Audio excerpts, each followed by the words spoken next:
Todd, I'm happy to see you. Always bring good energy. Can we turn this down a little bit? So, it's a long break for Mr. V. I'm glad we're all coming back from a break as well. I always enjoy coming back after spring break, after any break, because any break is good. But you could even see it, and usually we come in, we're more quiet than we were today, but today there's a lot of energy. People are happy to see each other. I hope that everyone had a good break. You enjoyed the nice weather, because it was beautiful outside yesterday. You enjoyed Easter if you celebrate that, and you're feeling good about being back. But the reason I like spring break is because it's kind of the break that brings a lot of hope. One, with good weather, and two, with summer. So, as you know, I was on family leave. We had our third child. And if you've had a younger sibling, a baby, and I know some of you do in the crowd, you know what that's like. So Mr. V's coming back with a lot of sleep, had over break. But over break, I did a lot of thinking about Montgomery and about community. And it was funny that I was sitting over there, and Mr. McManus was talking to Michael, and he said, now that you've been here for, a handful of plus months, what really stands out about Montgomery? And he said, community. And so I was thinking about that, of how powerful our community is with the fact that we are a small group. We all know each other. All teachers know your names. They know things about you, what you like. The community at Montgomery is really, really powerful, and I missed that on my family leave. And I did enjoy being home with my kids and my wife and the new baby, but there was something missing, and I think it was community that we have here. So I just wanted to share that as we welcome each other back, and I try to get myself back into the work flow of things. So a couple things before we start this morning. Quotes. Ion, you were on leadership this week, so you're going to give the quotes at the beginning of lunch. It's going to be rainy, and you can see that there is construction. So we've been asked to use the sidewalks, and typically we just run up and down, which is fine, but right now, because of all the mud and the rain, we're going to be using the sidewalks, okay? If it's like this, we're outside for recess. If it's downpouring, we'll come in the Bell Hall. And so adults, if you are in Gresh, Proctor and Gresh, go to Gresh. If you're proctoring one of the other spaces, come to Bell Hall and I'll put on a movie. And we'll make that call in the lunchroom. Sound good? Quick story before I introduce today's chapel speaker. And I didn't get a chance to say this because I was out. So our musical cast, I need to give a shout out to the musical cast. Could we give them a round of applause? I'm sure we already did this.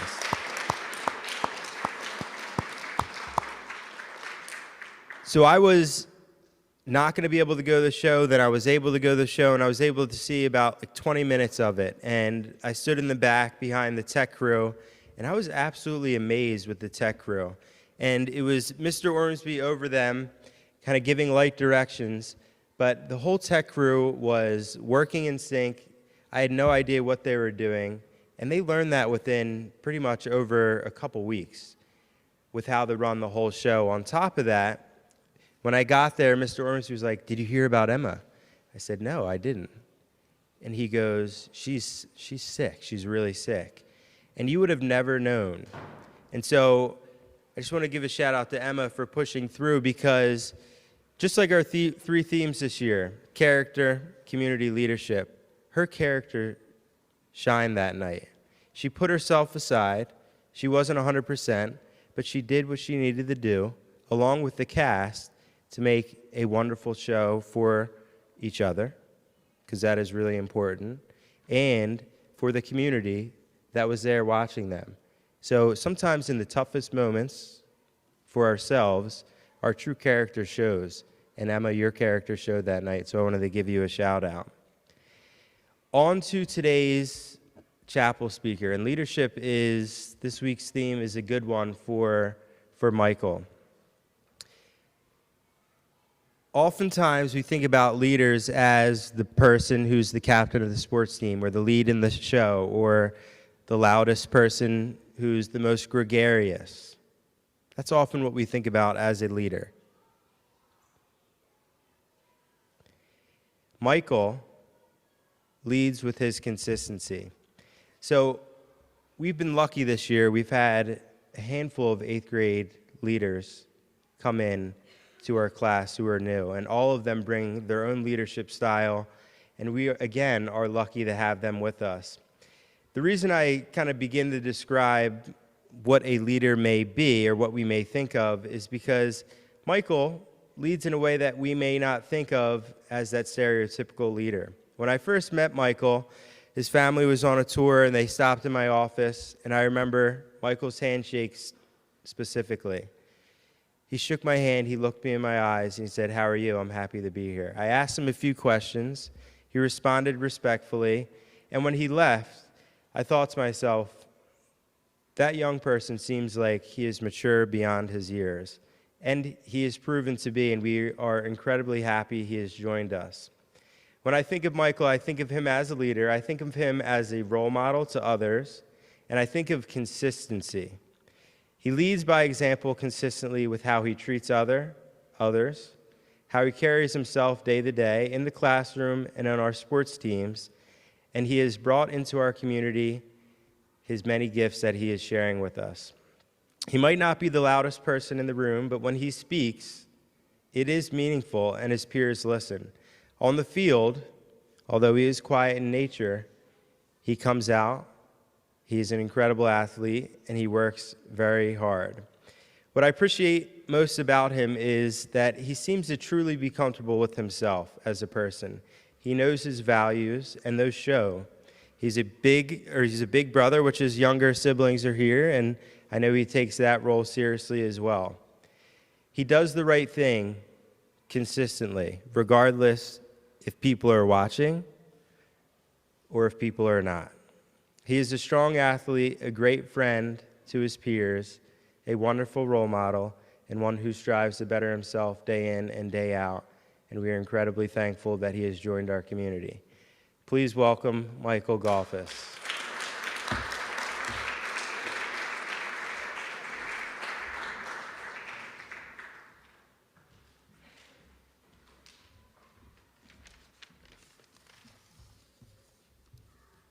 Thank you, Mr. V, for that kind introduction.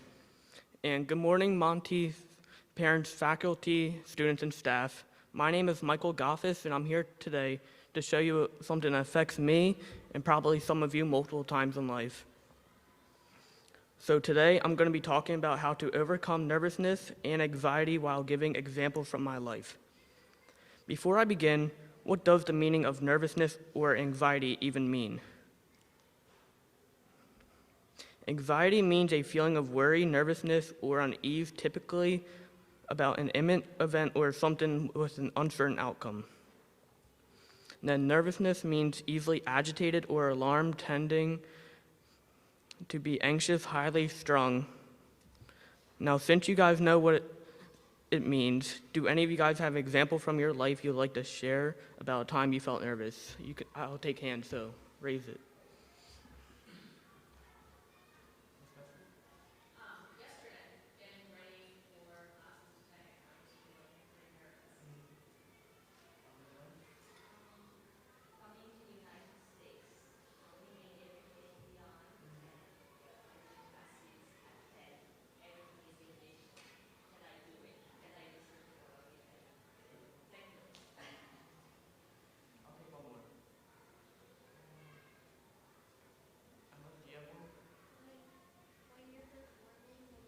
Mm-hmm.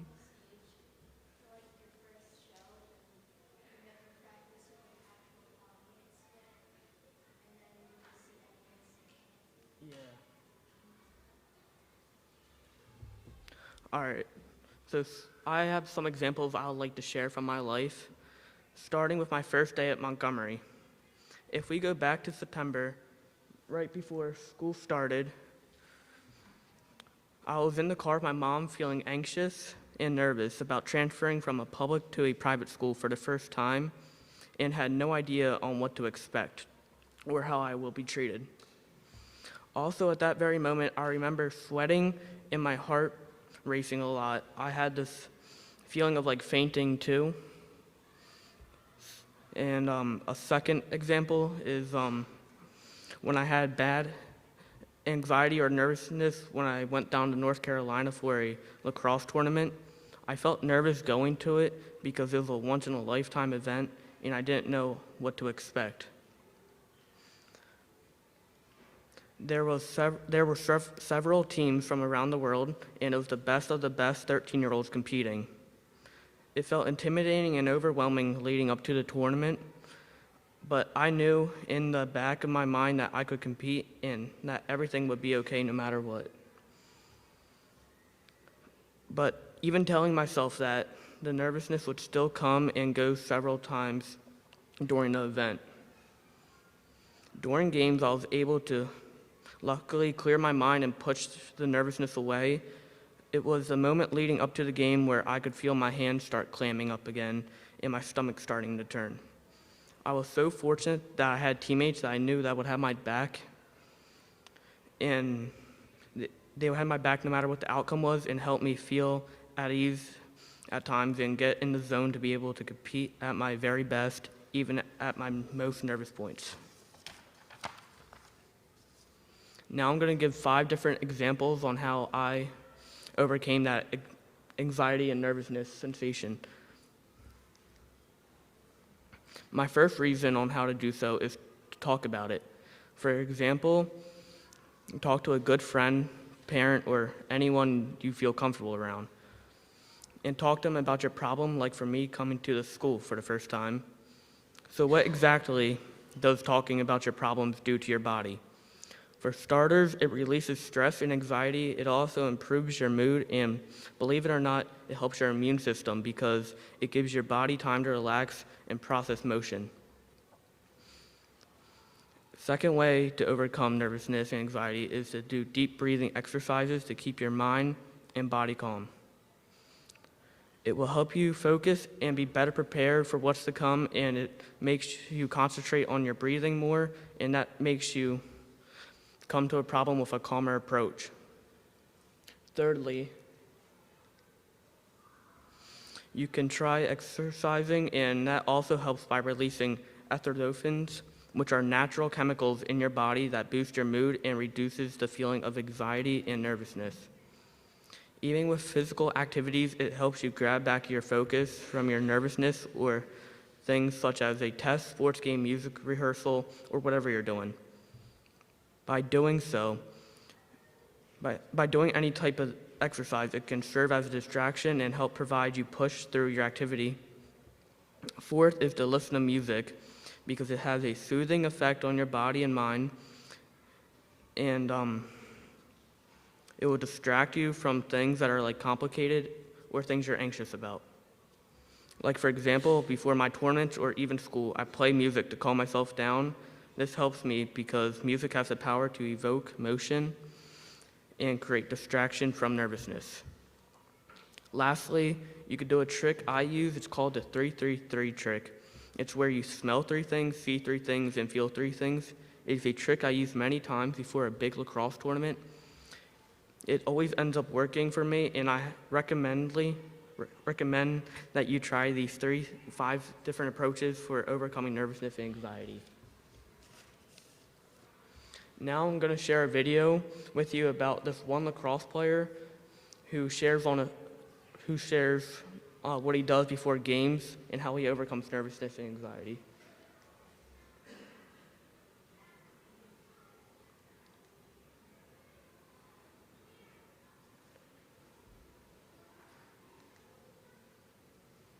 Mr. Weinstein. All right, so the question that I get the most is how do I get ready for game day? The real answer is one that you're not going to like. It's that every day's a game day and should be treated that way, from your nutrition, your hydration, your sleep, to your practice, the way that you practice. But the difference on game day is what we call game day nerves, and that's what we're going to talk about today on this vlog. 1 is that every athlete experiences it, and 2, what is it? So from your top athletes, Kobe Bryant, Tom Brady to your first player, when you step into a game, you go into what's called fight or flight mode. And that actually means your body's getting ready. So if you have one of the game's greatest players that's executing at the highest level and they're saying they don't get nervous before games, they might just be talking about that nervous that we were talking about earlier. But their body fired up, charged up, ready to fuel and explode, that's the same feeling that I'm talking about now. And what that is called a sympathetic nervous system response. Right? That's the neuroscience. It starts in our spinal cord, starts heating up our body, starts jacking up our muscle fibers so that we can run hard, we can hit hard, and we can shoot hard. All in all, it's a good thing. So when we are feeling game day nerves, I found the sports psychology, which began really in the early stages of my pro career, shifting that over to saying, okay, it really means that I'm ready. And in pregame, when I'm feeling those jitters in the locker room, or at the end of the fourth quarter, heading into overtime, they start coming back. That means that I actually need the ball because I'm ready to sprint, hit hard, and shoot hard. Let's go! Hands in! Together on three! Together on three! 1, 2, 3! Together! From the video, we could see that he was talking about the flight or fight effect, the nervous feeling that I get at times. It is actually a very normal and common thing to experience. I didn't realize this until recently. This goes with sports as well as everyday life. This is a feeling that can start from a very young age to also older people as well. In conclusion, nervousness is a really difficult thing to get over, and you would pretty much have to trick your mind into thinking of something else to get over your problem. Overall, the thought of anxiety is terrifying, but if you have the right mindset, you can learn how to cope with your thoughts and feelings. And before I finish with my quote, does anyone want to share on how they overcame the nervousness or anxiety sensation? I'll take hands again. Todd?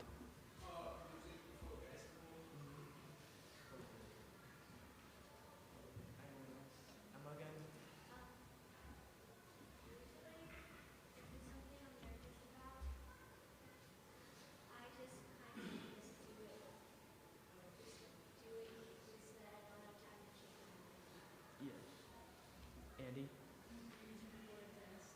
Yeah, what I use a lot.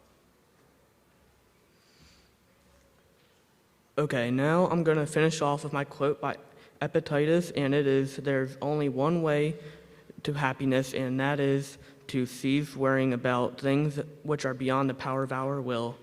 Thank you for listening, and have a good day.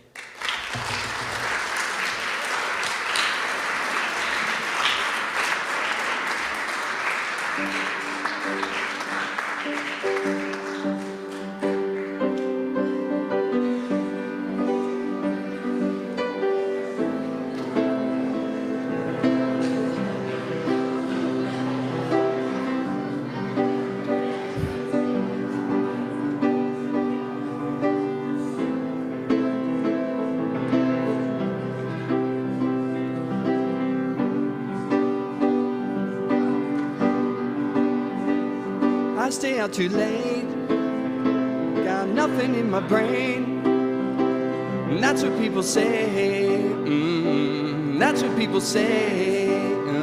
I go on too many dates, but I can't make them stay. At least that's what people say, that's what people say. I keep on cruising, can't stop, won't stop moving. It's like I got this music in my mind saying it's gonna be alright. Cause the player's gonna play. Haters gonna hate. I'm just gonna shake. Shake it out. Rain's gonna rain. Fingers gonna fake.